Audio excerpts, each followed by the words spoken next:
नमस्कार माझ्या सर्वांना, मी शिवानी. गावाकडच्या स्वादमध्ये आपलं खूप खूप मनापासून स्वागत आहे. तर आज मी तुमच्यासोबत शेअर करत आहे कॅरमलाइज मटका कुल्फीची रेसिपी. अतिशय टेस्टी वाटते, जशी आपल्याला दुकानामध्ये वगैरे मिळते ना, अगदी तशीच झालेली होती आणि खायला अतिशय टेस्टी होती. तर यामध्ये लास्ट टाईममध्ये मी अशीच मटका कुल्फी बनवलेली होती, बट ती कॅरमलाइजवाली नव्हती. ही कॅरमलाइज मटका कुल्फी आहे.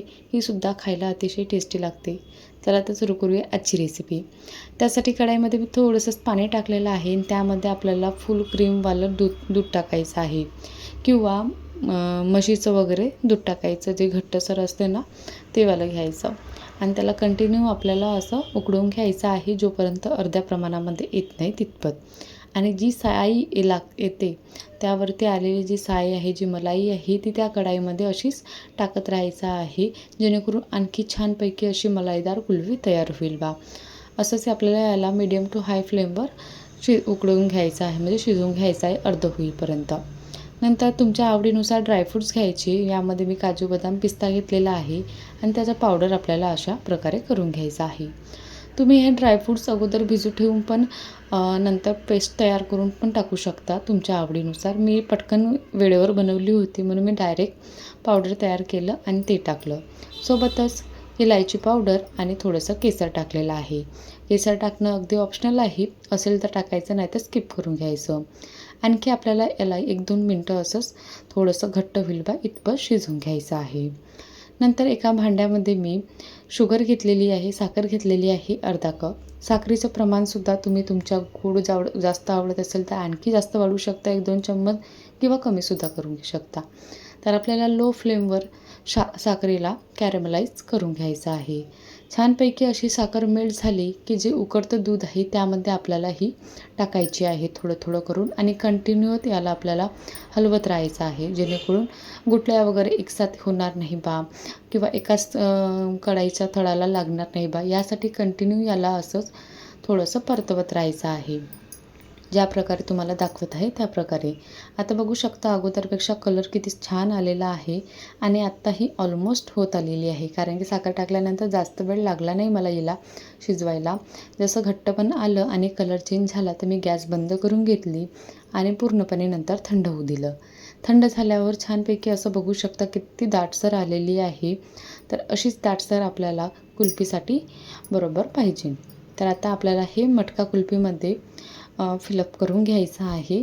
तर यामध्ये तुम्ही मटका घेऊ शकता, हे असे मिळतात चिनी मातीचे, किंवा मला हे मी ऑलरेडी माझ्याकडे होते 2-4, म्हणजे नेहमी आईस्क्रीम घरी चालूच राहते, तर ते मटका आणले होते, म्हणजे मटका कुल्फी आणलेली होती, तर ते मी बरोबर ठेवलेले होते. तर ते घ्यायचे, नाहीतर विकत पण मिळते, किंवा तुम्ही ग्लासमध्ये किंवा डब्यामध्ये वगैरे सुद्धा, एखादा लांबसर असा डब्बा असते ना त्याच्यामध्ये वगैरे, किंवा जे तुमच्याकडे अवेलेबल असेल ना त्याच्यामध्ये तुम्ही याला सेट व्हायला ठेवू शकता. तर मी याला भरण्यामध्ये भरल्यानंतर, म्हणजे मटक्यामध्ये भरल्यानंतर याला पूर्ण क्लीन पेपरने असं रॅप करून घेतलं आणि नंतर झाकण लावून याला फ्रीजमध्ये ओव्हरनाईट ठेवून दिलेलं आहे, किंवा तुम्ही 7-8 ताससुद्धा ठेवू शकता आणि 7-8 तासाच्या नंतर याला खाऊ शकता. आता बघू शकता मी ओव्हरनाईट ठेवली होती, तर अशा प्रकारे छानपैकी सेट झालेली होती ही मस्तपैकी, ज्या प्रकारे म्हणजे मेन राहते ना दुकानामध्ये वगैरे, तशाच प्रकारे झालेली होती. तर आता तुम्हाला दाखवते मी, बघा अशा प्रकारे परफेक्ट ही सेट झालेली आहे आणि आजची ही मटका कुल्फीची रेसिपी तयार झालेली आहे. त्याला गार्निश करण्यासाठी मी थोडंसं पिस्ता टाकलेला आहे. तुम्ही तुमच्या आवडीनुसार आणखी काही रोज पेटल वगैरे किंवा आणखी तुम्हाला आवडेल तसं तुम्ही याला गार्निश करून एन्जॉय करू शकता. तर कशी वाटली तुम्हाला आजची ही रेसिपी मटका कुल्फीची, कॅरमलाइज मटका कुल्फीची रेसिपी? आवडली असेल ना तर एकदा नक्की ट्राय करून बघा. नॉर्मली आपण जे मटका कुल्फी खातो किंवा कुल्फी खातो, आईस्क्रीम खातो, त्याच्यापेक्षा ही थोडी वेगळी लागते आणि खायला अतिशय टेस्टी लागते. असं नाही की कॅरमलाइज केलेली आहे तर थोडंसं वेगळा फ्लेवर येईल बा, असं काही नाही. फक्त यामध्ये एकच काळजी घ्यायची, जेव्हा आपण साखर ना मेल्ट व्हायला ठेवतो, कॅरमलाइज करायला ठेवतो, तेव्हा गॅसची फ्लेम ही अगदी लो ठेवायची, जेणेकरून साखर जळणार नाही आणि छानपैकी कॅरमलाइज होऊन कलरसुद्धा छान येईल आणि टेस्टसुद्धा. आवडली असेल रेसिपी तर बनवून बघा आणि माझ्या चॅनलला सबस्क्राईब करायला विसरू नका. अशाच रेसिपी बघत राहा, एन्जॉय करत राहा. चला तर टेक केअर, बाय.